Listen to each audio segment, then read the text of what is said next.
Hey guys, Brady here, and I just saw Rings. So pretty much, this movie is about, um, well, the movie opens up with the plane scene, which everybody's talking about, which I didn't think was terrible, as bad as people made it out to be. That's just me. Um, but yeah, so it opens up with this girl and her boyfriend named Holt.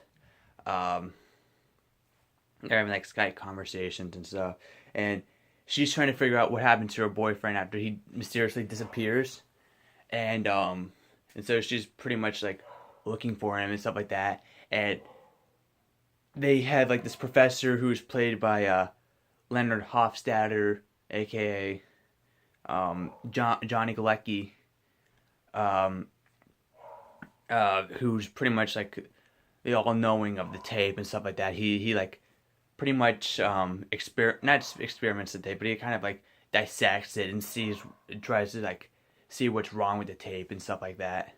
And he like knows everything about it. And yeah, the only way you don't die from this movie is if you pass it on to someone else. If you like pass the thing on to someone else.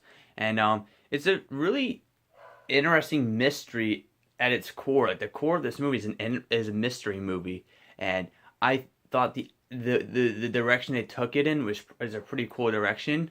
One wasn't I wouldn't say it's a great movie, but it's definitely watchable. The shots were set up perfectly, in my opinion. Um, the CG elements were questionable, um, but I'm not gonna let it bother me. But this movie wasn't terrible. It wasn't as bad as people made it out to be. It definitely doesn't deserve a 5% on Rotten Tomatoes. Maybe like a 30. If anything, it deserves like a 30%. It's not overly terrible. It's not hell. Bye Bye Man has the higher score than this, and Bye Bye Man is getting shat on by Jeremy Johns, or pretty much anyone that reviews this movie. Chris Stockman hated it. The Flick Pig hated it. Schmoes hated it. 22%. This is at 5, and people are kind of saying it's not terrible, but it's not good either. It's not complete shit. But yeah. Although this movie does have jump scare galore, I must warn you, the jump scares in this movie are not worthy scares, I guess you could say. I definitely thought this was a lot better than last year's the Blair Witch. Um, I thought the whole drone aspect of that movie was pretty cool, but other than that, the movie was eh. This movie is actually kind of watchable, and I actually had fun with mystery. There's one scene towards the end where I was just like on the edge of my seat, just looking like, oh my god, what's gonna happen?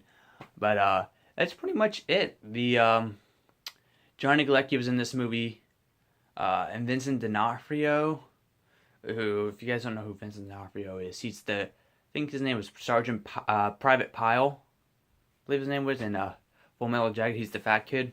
Yeah, he's in this movie.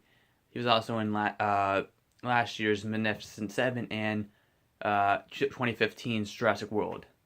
Um, but yeah, I actually kind of had somewhat of an enjoyment out of this movie. It wasn't terrible. Um, there was this one scene that involves like a wreck. I'm not gonna tell you. They show like the aftermath of this car crash, and it's one of the characters. They get in like a nasty wreck. You just see like a tree. The tree's already fallen. Like you just see the tree on the side of the road. Like it like blocks like the side of the road, and and then you see like this truck whose front's kind of like bent, what's it called, crushed in a little bit, and then you see like this car just like tumbled over off the side of the road in like the grass, and they're trying to like rescue them and stuff like that. And this is kind of like a Final Destination moment. This one scene I'm about to talk about.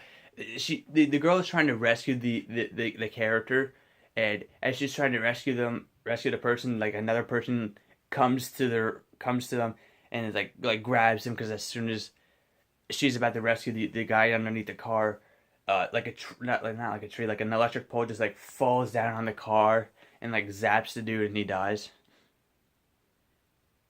Like you don't even see him get electrocuted. It goes, psst. You just see it go psst, like that, and it's like, all right, that's supposed to signify that he's dead. Who knew?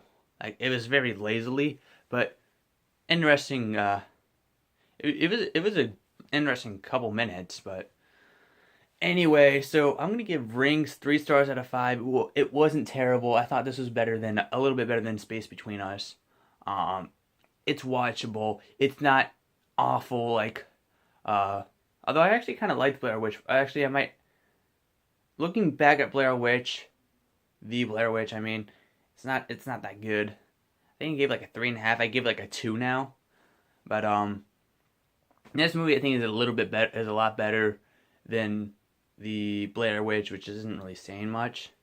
But yeah, 3 stars out of 5. I wasn't expecting much from the Space Between Us either. But I had two great surprises last night. There weren't great surprises, but they're good enough. So yeah.